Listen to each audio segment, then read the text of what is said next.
सोमरा मां UC secretary आहियां local government में एम्प्लॉय आहियां हुनजो।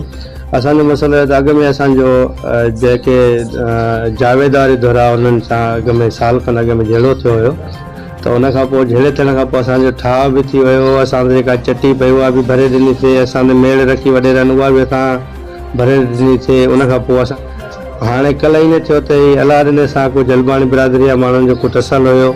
खुदाई ॼाणे थो छा कहिड़ी ॻाल्हि थियो न कहिड़ी ॻाल्हि थियो, मूंखे का नॉलेज न आहे हिन बारे में। हे असांजो भाइटियो घर में वेठो हुयो, मानी पियो खाए। हिन छोकिरो आहे त भाउ हो तुंहिंजा वास्तेदार आहिनि, तूं हुननि खे सम्झाए त जेको आहे हिन मुंहिंजो भाइटियो वियो उन्हनि खे पंहिंजी टोपी लाइ रखी लटाल इलाजमंद करे माना उन्हनि खे वापसि कनि। बाबा मुंहिंजो ख़्यालु कयो, तव्हांजो मुंहिंजे ॻोठ में जहिड़ो ठहे कोन, तव्हांजा जहिड़ा ॻोठ वरी ॿाहिरि कयो, भई ॻोठ में जहिड़ा करणु तव्हांखे ठहे ई नथो। उन जे करे जेको आहे उन्हनि खे इलाजमंद करे माना ॿिन्ही धुरनि खे पाण में जिंद छॾाईं, जहिड़ो टारियईं।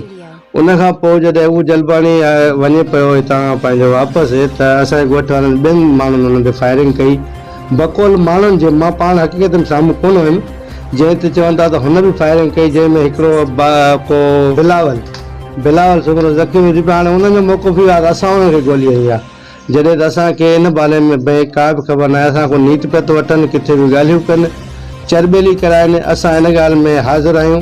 बाक़ी असां सां असांजे ख़िलाफ़ पूरी FIR कटाइण था चाहिनि, जेका सरासर नाइंसाफ़ी आहे। असांजो मुतालबो इहो आहे त शफ़ाफ़ इंक्वायरी थियणु खपे, ऐं उहा इंक्वायरी थियणु खपे जेका कंहिंजी बि धुरिजी न हुजे।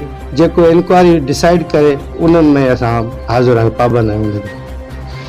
बाक़ी इन जेको ज़ख़्मी थियण वारो मसइलो आहे या कंहिं बि जहिड़े में, न मां मुलविस आहियां इक़बाल सुमरो, न को मुंहिंजो भाइटियो, न को मुंहिंजो भाणीजो, न को मुंहिंजो फैमिली जो को मेंबर इन शइ में मुलविस आहे। जहिड़े कराइण में असां कोशिशि कई आहे त जहिड़ो टरे, पर हुननि जो पंहिंजो जेकॾहिं को ज़ाती जहिड़ो आहे त हुन सां असांजो को बि तालुक़ु कोन्हे। जेको ज़ख़्मी आहे बिलावल, उन जे दौरे सुबुह बि असांजे फायरिंग कई आहे, असांखे हिरासमेंट था कनि, असांजी ज़िंदगियुनि खे ख़तरो आहे। मां SSP लाड़काना, SHO रतोदरो, DSP रतोदरो खे अपील थो कयां त असांखे तहफ़ुज़ ॾियो ऐं इन मसइले में पर्सनल इंट्रस्ट वठो, जीअं असांजो मसइलो हल थी वञे।